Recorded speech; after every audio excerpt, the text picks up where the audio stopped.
Hello everyone. We just saw in our next lecture risk management. Now we are going to see risk management versus risk measurement. What is mean by managing risk? So managing risk means evaluation of the likelihood extent of a risk. एखादा रिस्कचा आपल्याला अंदाजा घेणे म्हणजेच काय की आपण जर रिस्क मॅनेज करतोय ह्याचा अर्थ काय होणार आहे आपल्याला येणारे रिस्क आपण कशा प्रकारे त्याचा अंदाजा घेऊन आपण त्याची तयारी करू शकतो की जेणेकरून आपले रिस्क जे येणार त्याचं आपण व्यवस्थित मॅनेजमेंट करू शकू म्हणजे व्यवस्थापन करू शकू. ते कसे आहेत बघा आपण काही प्रमाणामध्ये आपण एक ऑर्गनायझेशन चालवतोय.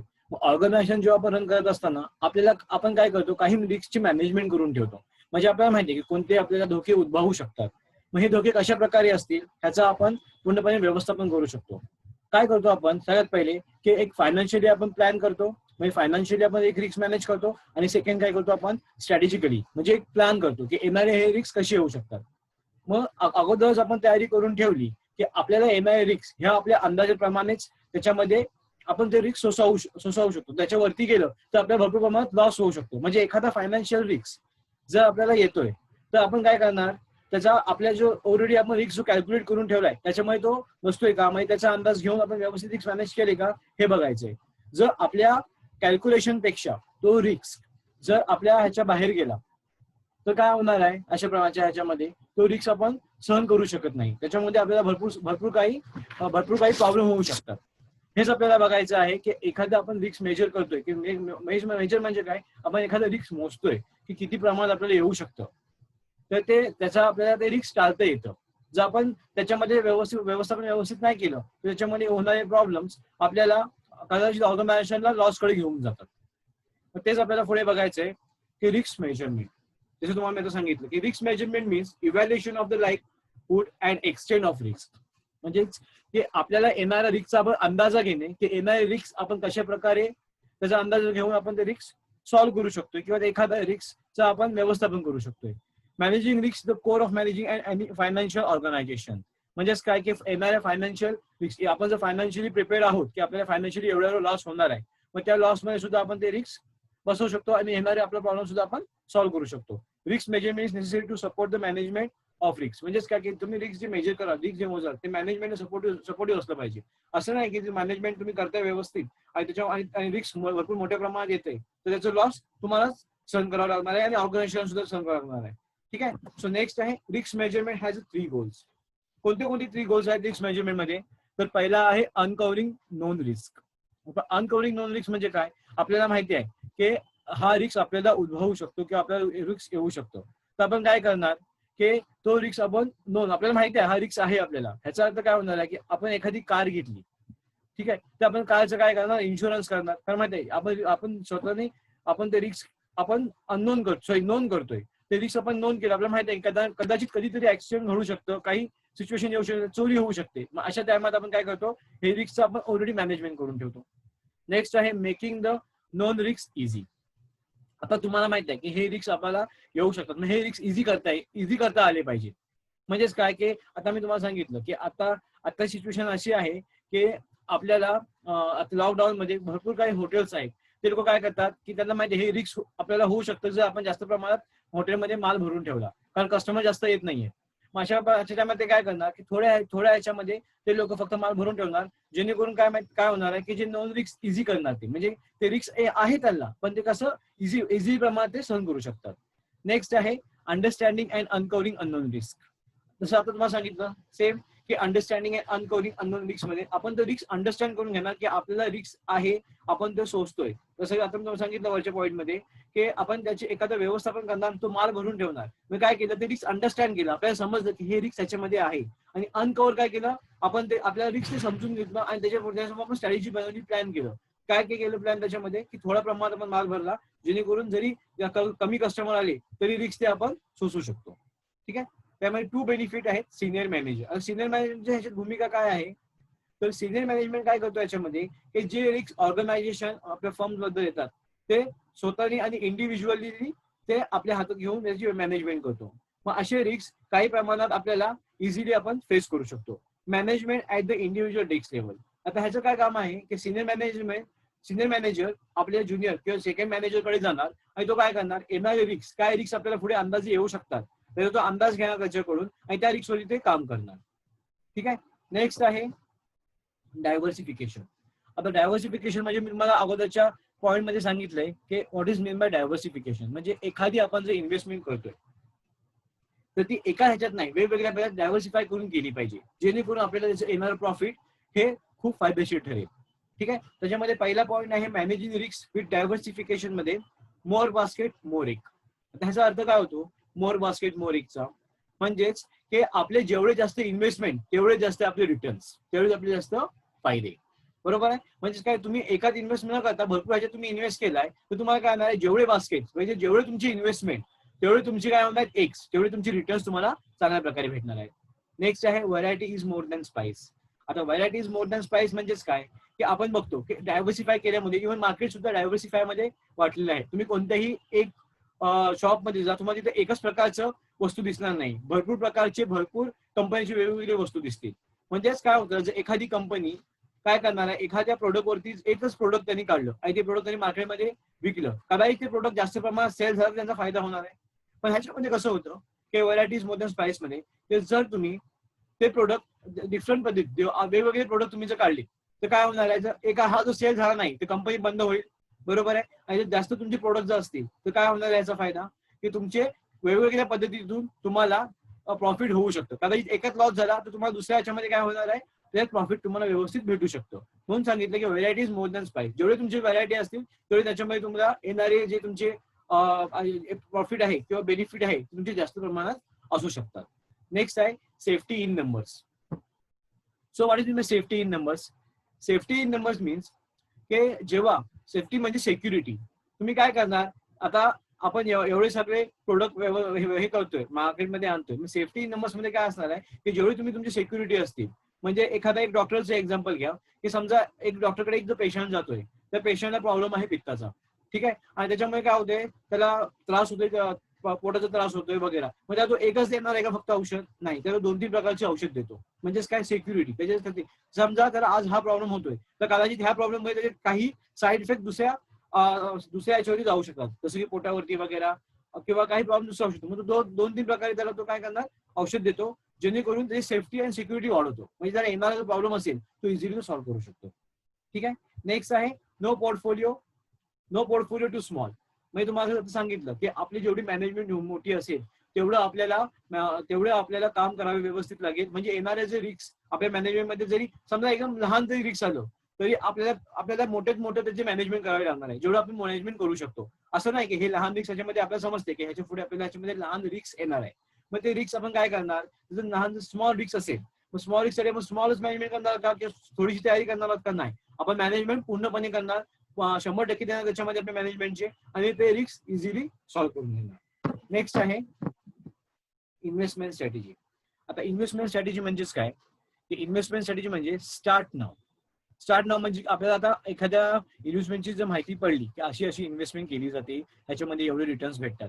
मग हे इन्व्हेस्टमेंट करत असताना आपले किती फायदे आहेत, आपण कुठे इन्व्हेस्ट करू शकतो हे आपण ह्याच्यामध्ये बघतो. बरोबर आहे. मग इन्व्हेस्टमेंट करत असताना कोणते फायदे की आता समजा आपल्याला त्याचे रिटर्न चांगले भेटतात, आपल्याला एखाद्या माहिती भेटली, इन्फॉर्मेशन आपण गोळा केली ते लगेच आपल्याला इन्व्हेस्टमेंट करणं गरजेचे आहे. म्हणून सांगितले की इन्व्हेस्ट नाव. जसे तुम्हाला माहिती भेटेल तसं तुम्ही इन्व्हेस्ट लगेच करा. नेक्स्ट आहे चूज अ फायनान्शियल प्लॅनर. आता चूज अ फायनान्शियल प्लॅनर म्हणजे काय की तुम्ही एखाद्या ज्या फायनान्शियल जे तुम्हाला गाईड करतो ठीक आहे त्याची हेल्प घ्या, त्याचं मॅनेजमेंट करा, जेणेकरून तो तुम्हाला सांगेल ज्याला त्याच्यामध्ये त्याची आयडिया आहे, ज्याने इन्व्हेस्टमेंट केलेली आहे किंवा जो तुम्हाला ऍज अ फायनान्शियली हेल्प देऊ शकतो, फायनान्शियल प्लॅनिंग तुमची व्यवस्थित तो करू शकतो. ओके. तर तुम्ही त्याची हेल्प घ्या आणि तिथे तुम्ही ते पैसे तुमचे इन्व्हेस्ट करा. हे आहेत स्ट्रॅटेजीज. नेक्स्ट आहे नो युअर गोल. आता नो युअर गोल म्हणजेच काय की तुम्हाला माहिती असलं पाहिजे की तुम्हाला एवढ्या टाइमात एवढं प्रॉफिट तुम्हाला अचीव्ह करायचे. मग त्या पद्धतीने तुम्ही तुमची गोल सेट करा आणि त्याच्यामध्ये तुम्ही तुमची इन्व्हेस्टमेंट करा. ठीक आहे. नेक्स्ट आहे नो द इन्व्हेस्टमेंट व्हेइकल. आता नो द इन्व्हेस्टमेंट व्हेइकल म्हणजेच काय की वेगवेगळ्या ह्याच्यामध्ये तुम्ही ते इन्व्हेस्ट करा. जसं की आपण इन्व्हेस्ट कसं एकामध्ये करून चालेल का? तर नाही. इन्व्हेस्टमेंटचे व्हेइकल कोणते आहेत तर एफडी आहे, इक्विटी शेअर कॅपिटल आहे किंवा तुमचे गोल्ड आहे. सो वेगवेगळ्या ह्याच्यामध्ये तुम्ही ते इन्व्हेस्ट करा जेणेकरून तुमचे येणारे फायदे तुम्हाला ते उपयुक्त होऊ शकतात किंवा त्याची रिटर्न तुम्हाला चांगल्या प्रकारे भेटू शकतात. नेक्स्ट आहे ओपन अन इन्व्हेस्टमेंट अकाउंट. ठीक आहे. आता तुम्ही जसं आता कोणत्याही ह्याच्यामध्ये एक ओपन इन्व्हेस्टमेंट अकाउंट करा जेणेकरून तुम्हाला माहिती आहे की न्यू इन्व्हेस्टमेंट आपण ओपन केलं की त्याच्यामध्ये आपले येणारे फायदे सुद्धा कसे असणार आहेत सरळ असतात त्याची बेनिफिट्स तुम्हाला चांगले भेटणार आहेत. नेक्स्ट आहे कन्सिडर टार्गेट डेट फंड. आता काय करायचं याच्यामध्ये कन्सिडर टार्गेट डेट फंड मध्ये की एखाद्या तुम्हाला ह्या प्रमाणात तुम्हाला रिटर्न पाहिजे. जसं की आपण एक सुकन्या योजना घ्या, जर आपण ह्याच्यामध्ये इन्व्हेस्ट केलं तर आपल्याला माहिती आहे की आपल्याला मुलीच्या 18 वयात आपल्याला पैसे लागणार आहेत, बरोबर आहे. मग ती तुमची टार्गेट डेट म्हणजे फंड तुम्हाला ज्या दिवशी भेटणार आहे तुम्ही एक त्याची व्यवस्थापन करून घ्या, मॅनेजमेंट करून घ्या, जेणेकरून तुम्हाला त्या दिवशी ते पैसे भेटू शकतात. नेक्स्ट आहे start auto investing. Once we get profit we reinvest again. म्हणजे काय एखादा आपण प्रॉफिट एकदा आपण कशामधून घेतलं ज्याच्यामध्ये आपण इन्व्हेस्टमेंट केली होती, मग ते पुन्हा रिइन्व्हेस्ट करा त्याच्यामध्ये. स्टार्ट इन्व्हेस्टिंग म्हणजे काय ऑटो इन्व्हेस्ट पुन्हा चालू करा. त्याच्यामध्ये तुम्हाला काय होणार आहे त्याचे भरपूर सारे फायदे होऊ शकतात. एकदा तुम्हाला कल्पना आली की तुम्ही कशा प्रकारे काही व्यवस्थापन तुम्ही करू शकता, तर तुमचं त्याच्यामध्ये भरपूर हेल्प होणार आहे तुम्हाला की तुम्ही पुन्हा ऑटो इन्व्हेस्ट करून तुमचे आणखीन काही जे एम्स आहेत, काही गोल्स आहेत ते तुम्ही अचीव करू शकता. ठीक आहे. नेक्स्ट आहे how much do you want to invest in the start. ठीक आहे. आपल्याला सुरुवातीला किती इन्व्हेस्ट केले पाहिजे. ठीक आहे. आता आपण असं बोललो की माझ्याकडे जर 1 लाख रुपये आहेत, तुम्ही पुन्हा 1 लाख रुपये इन्व्हेस्ट करेन का? नाही. मी त्यातले काही 50% पार्ट इन्व्हेस्ट करेन आणि 50% मी माझ्या डेली एक्सपेन्सेससाठी ठेवेन. जर मी सगळे इन्व्हेस्ट केले तर माझा लॉस काय होणार आहे की माझ्या हातात खर्चाला काही पैसे राहणार नाही, मी काही एक्सपेन्सेस करू शकत नाही. मग त्या इन्व्हेस्टमेंट मी जिथे केले तिथून माझे पैसे पुन्हा काढायला लागणार आहे. याचा काय फायदा होणार आहे का मला? नाही. मग तुम्हाला माहिती असतं पाहिजे की तुम्हाला सुरुवातीला किती इन्व्हेस्टमेंट केली पाहिजे, जेणेकरून तुम्ही तुमची इन्व्हेस्टमेंट पण करू शकता आणि तुम्ही तुमचे जे डेली एक्सपेन्सेस आहेत ते सुद्धा तुम्ही इझिली त्याच्यावरती काम करू शकता. ठीक आहे. नेक्स्ट आहे मेक इट हॅबिट. आता इन्व्हेस्टमेंट अशी करा की जिथे तुम्हाला त्याची हॅबिट झाली पाहिजे. ही चांगली गोष्ट आहे की तुम्ही इन्व्हेस्ट करताय तरी तुम्हाला प्रत्येक टायमात तुम्ही इन्व्हेस्टमेंटची तुम्हाला एक हॅबिट म्हणजे एक दररोज सवय झाली पाहिजे जिथे तुम्हाला इन्व्हेस्टमेंट व्यवस्थित तुम्ही करू शकता. नेक्स्ट आहे take a baby step. So take a baby step. आता कसं आहे एकदम आता तुमच्याकडे जसं तुम्हाला 1 लाख रुपये तुमच्याकडे आहे, एकदा जास्त प्रमाणात इन्व्हेस्ट करू नका, डायरेक्ट मोठी उडी घेऊ नका. Take a baby step. एकदम स्लो त्याच्यात चाला, जेणेकरून तुम्हाला जे तुमचे पैसे आहेत ते तुम्ही आता जर तुम्ही 10,000 20,000 मोजतोय, तुम्हाला प्रॉफिट होतोय, तुम्हाला त्याचा एक्सपिरियन्स झाला, तुम्हाला त्याचा अंदाज आला की तुम्ही त्याच्यामध्ये पुढे आणखीन चालत जा. म्हणजे सुरुवात एकदम लहान पावलांनी करा, जेणेकरून तुमची इन्व्हेस्टमेंटचं तुम्हाला प्रॉफिट इझिली तुम्हाला घेता येईल. ठीक आहे. जरी लॉस जरी झाला त्या अमाऊंट पुरता तरी तुम्हाला जास्त त्याच्यामध्ये काय हेडेक जसं काही टेन्शन तुम्हाला सोसावे लागणार नाही. ठीक आहे. नेक्स्ट आहे टेक टाइम टू लर्न. आता इन्व्हेस्टमेंट करताना तुम्ही थोडा विचार करा, त्याच्यानंतर तुम्ही त्याच्यामध्ये इन्व्हेस्टमेंट करा. असं नाही की तुम्ही आता स्टडी केली, इन्फॉर्मेशन जमा केली, त्याच्यावर लगेच हे केलं नाही. एखादा जसं तुम्हाला बोललो फायनान्शियल जे ऍडवायझर असेल त्याचं पूर्णपणे त्याची राय घ्या, त्याच्यामध्ये तुम्हाला काय करायचं आहे त्याप्रमाणे तुम्ही ती इन्व्हेस्टमेंट करा. एकदम फास्ट इन्व्हेस्टमेंट करू नका, कारण तुम्हाला त्याचं स्टडी केल्याशिवाय तुम्ही कशामध्ये इन्व्हेस्टमेंट करणं हे चुकीचं आहे. मग इन्व्हेस्टमेंट करताना तुम्ही व्यवस्थितरित्या एखाद्याचं पूर्ण इन्फॉर्मेशन घेऊन आणि एखादं प्लॅनिंग करून ती इन्व्हेस्ट करा. ठीक आहे. आणि प्ले सेफ म्हणजेच काय की इन्व्हेस्टमेंट जर तुम्ही केली तर एकदम प्ले सेफ. मग जास्त प्रमाणात करू नका, थोडी करा, जेणेकरून तुमचे येणारे जे रिटर्न्स असतील ते तुम्हाला ते चांगल्या प्रकारे भेटू शकतात. आणि असं नाही की एखाद्याच्या बोलण्यावरून दोन ठिकाणची तुम्ही त्याच्यामध्ये ऍडवाइस घेऊ शकता, त्याची इन्फॉर्मेशन कलेक्ट करू शकता आणि मग इन्व्हेस्ट करा. ठीक आहे. सो हे आजचं होतं part about risk measurement. Thank you.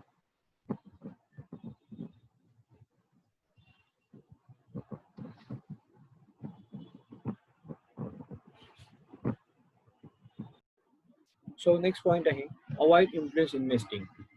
ठीक आहे. So before you investing think first. तुम्ही कोणत्याही ह्याच्यात इन्व्हेस्ट करत असताना तुम्ही एक एक्सपर्टची ह्याच्यामध्ये तुम्ही राय घेऊ शकता, जेणेकरून काय होणार आहे की जेव्हा तुम्ही कोणतीही अमाऊंटमध्ये इन्व्हेस्ट कराल तुम्हाला त्याच्यामध्ये इन्फॉर्मेशन असणं गरजेचं आहे. ठीक आहे. आता आपण डायरेक्ट ह्याच्यामध्ये इन्व्हेस्ट करतोय, इन्व्हेस्ट करत असताना आपल्याला जर काही लॉस सोसायला लागत असतील तर कदाचित तुम्ही ह्या गोष्टीचा विचार केला नसेल की तुम्हाला होणारे लॉस हे कशा प्रकारे असू शकतात. तुमची कदाचित पूर्ण अमाऊंट सुद्धा लॉसमध्ये जाऊ शकते. म्हणून सांगितले की अवॉइड इन्फ्लुएन्स इन्व्हेस्टिंग. तुम्ही भरपूर टाइम घ्या, वेळ घ्या, त्याच्यावरती विचार करा, त्याची स्टडी करा, त्याच्यानंतर तुम्ही त्याच्यामध्ये इन्व्हेस्ट करा. ठीक है. नेक्स्ट है if you are in debt. आता if you are in debt म्हणजे काय, अगर हम लोग कोई भी लोन पे करते हैं, हाँ अगर कोई भी हमारे ऊपर कोई लोन है तो हमें क्या करना है सबसे पहले कि लोन लेने हमें कोई भी चीज इन्व्हेस्ट करने से पहिले हमें देखना है की हमारे कितना लोन आहे, किती आपल्याकडे वरती लोन आहे, मग ते त्याच्या आधारावरती आपल्याला ती अमाऊंट आपण ती इन्व्हेस्ट करायची आहे. ठीक आहे. जर आपल्याकडे लोन जास्त आहे आणि आपण फक्त इन्व्हेस्टमेंट करतोय तर त्याचं काही अर्थ नाही, कारण इन्व्हेस्टमेंट ही कदाचित तुम्हाला प्रॉफिट देणारी नसेल. बरोबर आहे. मग इन्व्हेस्टमेंट करत असताना तुम्हाला सगळ्यात पहिले काय करायचं की आपलं लोन बघून काही प्रमाणातच फक्त आपल्याला इन्व्हेस्टमेंट करायचे, जेणेकरून जर आपल्याला प्रॉफिट झाला तर त्याच्यामध्ये आपले जे लोन आहे ते इझिली क्लिअर होऊ शकतात, आपला फायदा होऊ शकतो. पण जर इफ यू आर इन डेप, आपण जर डेप मध्ये आहोत ते आपल्याला फक्त इन्व्हेस्ट न करता काही आपल्याला एक्सपेन्स आणि काही आपल्याला डेट मध्ये सुद्धा ती अमाऊंट टाकायची आहे, जेणेकरून आपले जे फायनान्शियल प्रॉब्लेम आहे ते इझिली आपण सॉल्व्ह करू शकतो. नेक्स्ट आहे क्रिएटिंग एमर्जन्सी फंड फर्स्ट. आता ह्याच्यामध्ये काय सांगितलंय की तुम्ही जर एमर्जन्सी फंड क्रिएट करताय, ह्याचा अर्थ काय की तुम्हाला फक्त इन्व्हेस्टमेंट करणं म्हणजे एमर्जन्सी फंड क्रिएट करणं नाही. तर ह्याच्यामध्ये काय आहे की तुम्ही स्वतःचं इन्शुरन्स करा, जेणेकरून तुम्हाला जर काही प्रॉब्लेम इन फ्युचर येत असेल तर तुमची इन्व्हेस्टमेंट तर तुम्हाला ॲट द टाइम तुम्हाला उपयोगी पडणार नाही. तुमचे एमर्जन्सी फंड जर तुम्ही क्रिएट केले तर तुम्हाला त्याचा फायदा भविष्यात होऊ शकतो, जेणेकरून हे जे काही प्रॉब्लेम हे रिलेटेड असू शकतात. ठीक आहे. म्हणून पहिले सांगितले की before you investing in stock or in stock or any product, first of all investing in insurance. Insurance मध्ये पहिले इन्व्हेस्ट करा, जेणेकरून तुम्हाला त्याचे रिटर्न्स आणि त्याचा फायदा तुम्हाला अडचणीच्या वेळी तुम्हाला आपण ते रिस्क पत्करू शकतो. सो अवर नेक्स्ट पॉइंट आहे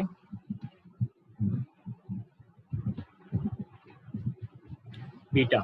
आता beta is a measure of the volatility or systematic risks of security or a portfolio in comparison to the market as whole. Beta is used in the capital asset pricing model, which calculated the expected return on the asset base in the beta of expected market or return. So it calculates risks as per the market return. Beta is a unit of the risk. It calculated risks as per the market return.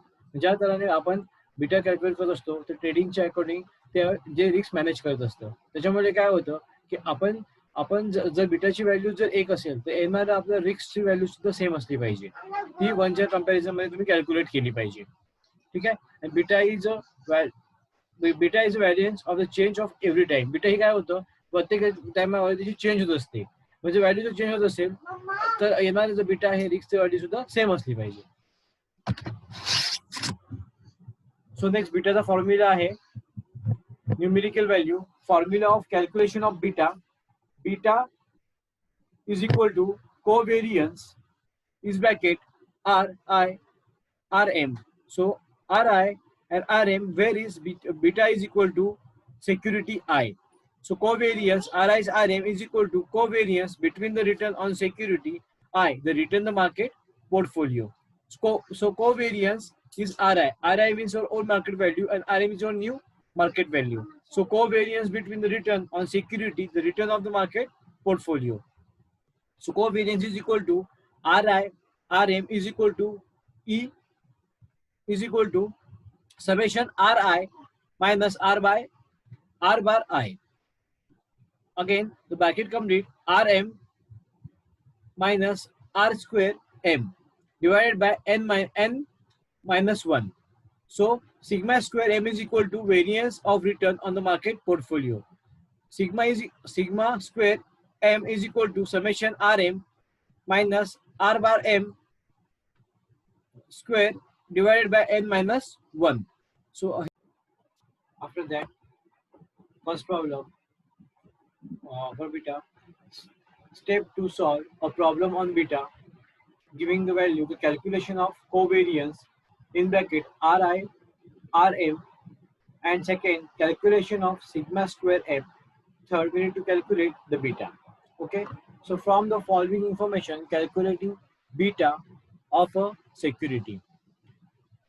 Year 125 and the given the return on security, that's called RI, is 35, 38, 34, 40 and 43. Return on market portfolio is given, that's in RM 22, 26, 24, 28 and 30. So giving the solution, so here RI, RM, RI minus R bar I, second column RI minus RM, R bar M. After that, RI minus R bar I. And the next, RM minus R bar M. And the last column is RM minus R bar M square. So आपल्याला ह्याच्या पुढे आता beta find करायचा आहे. Beta find करत असताना RI is equal to formula आहे summation RI upon M. So summation RI किती दिलेलं आपल्याला इथं, समेशन RI आपला आहे 190. ओके. आणि किती इयर्स साठी कॅल्क्युलेट करायचं आपल्याला इथं बेटा, तर 5 इयर्स. ओके. पुन्हा एकदा बघा, समेशन आपला RI ची टोटल जी आपल्याला इथं रिटर्न ऑन सिक्युरिटी मध्ये आहे त्याची टोटल करायची आहे. टोटल किती होते 190. So summation R I upon N number of years. N किती आहे 5. सो 190 अपॉन 5 किती भेटते आपल्याला 38. म्हणजे समेशन आर आय आपले किती झाले 38. नेक्स्ट काढायचं आपल्याला summation R M. Summation R M is equal to 130. कोणती रिटर्न ऑन मार्केट पोर्टफोलिओची टोटल किती आहे 130. So 130 upon number of years किती आहेत 5. तर फॉर्म्युला मध्ये पुट करा summation R M upon N is equal to 130 upon 5 is equal to we get 26. So next आपल्याला काढायचं आहे कोव्हेरियन्स. कोव्हेरियन्स काढायच्या अगोदर आपल्याला आर आय झालं आर एन झालं. नेक्स्ट आपल्याला काढायचं R I minus R bar M. हे स्टेप लक्षात ठेवायचे. सो हे कसे काढायचे आपल्याला समेशन आपला आर किती आहे 35 बरोबर आहे. सो 35 मायनस जो आपल्याला आता इथं आर आय भेटलेला आहे कॅल्क्युलेट करून 38. सो 35 मायनस 38 किती झाले -3. ओके. पुन्हा एकदा बघा आपल्याला पहिल्या इयर साठी 35 मधून जे आर आय ची जी टोटल विट्टी होती त्या नंबर ऑफ इयर्स डिवाइडेड केली किती आपल्याला भेटले आन्सर 38. मग 35 minus 38 is equal to we will get R I minus R bar 1 minus 3. Okay. So next आहे 38. 38 मायनस 38 इज इक्वल टू 0. त्याच्यानंतर 34 मायनस 38 किती आलं -4. पुन्हा 40 मायनस 38 किती भेटलं 2. ही प्लस मध्ये अमाऊंट भेटली कारण हे सगळे अगोदरच्या अमाऊंट लहान होते. आता ही मोठी अमाऊंट किती आहे 40. 40 मधून 38 गेले उरले किती 2. नेक्स्ट आहे 43. 43 minus 38 is equal to we will get 5. कळले हे. नेक्स्ट आहे R I minus R M R bar M. So 22 same like before 22 minus 26 is equal to we will get -4. After that 26 minus 26 0. 24 minus 26 किती आले -2. 28 minus 26 किती आले 2 and 30 minus 26 is equal to 4. त्याच्यानंतर आहे आता ह्या कॉलमला एकत्रित आणायचे R I minus R by 1 in bracket R M minus R bar M. So हे करत असताना आता ह्याचं मल्टिप्लिकेशन करायचंय. मल्टिप्लिकेशन कसं करा 4 3 जा 12 बरोबर आहे. त्याच्यानंतर 0 0 0 2 4 जा 8. त्याच्यानंतर आहे 2 2 जा 4 अँड 4 5 जा 20. मग ह्याची काय करायची आपल्याला टोटल करायची किती आहे टोटल 44. ठीक आहे. नेक्स्ट आहे R M minus R bar M square. आता ह्याचं आपल्याला काय करायचं स्क्वेअर करायचे कोण कशाचं ते R bar minus R bar M चं. सो 4 चा स्क्वेअर किती 16. 0 चा 0 -2 चा 4 2 चा 4 4 चा 16. ह्यांची काय करायची आपल्याला टोटल करायची आहे बरोबर आहे. टोटल किती आली 40. आता त्याला आपल्याला फॉर्म्युलेमध्ये पुट करायचंय covariance R I minus R M is equal to summation R I minus R bar I second bracket R M minus R bar M is equal to N minus 1. So आपल्याला वरती amount किती भेटली जे वरती calculate केली R I minus R by 1 ची total आली 44. So 44 divided by N minus 1. आता एन मायनस 1 म्हणजे काय नंबर ऑफ इयर. आता आपली नंबर ऑफ इयर किती होते तर 5. 5 मायनस 1 म्हणजे 1. 5 मधून 1 गेलं किती उरले 4. So 44 minus 4 is equal to we will get covariance 11. समजलंय. त्याच्यानंतर आपल्याला काय करायचं summation square M is equal to so summation M square M किती आहे काय फॉर्म आहे त्याचा summation R M minus R bar M is equal to N minus 1. So किती आहे आपल्याला बघा समेशन आर एम आणि आर बार एम हे आपलं आहे 40 बरोबर आहे. 40 डिवायडेड बाय 5 मायनस 1 बघा नेक्स्ट त्याच्यात हे बघा 40 डिवायडेड बाय 4 किती आले इज इक्वल टू 10. सो कोव्हेरियन्स किती झाला आपल्याला कोव्हेरियन्स बीटा फाइंड करायचा आहे. सो बीटा फाइंड करताना covariance R I minus R M is equal to summation M is summation square M. So आपल्याला अगोदरचा भेटलेला 11 आणि आता जो आपल्याला भेटलाय 10.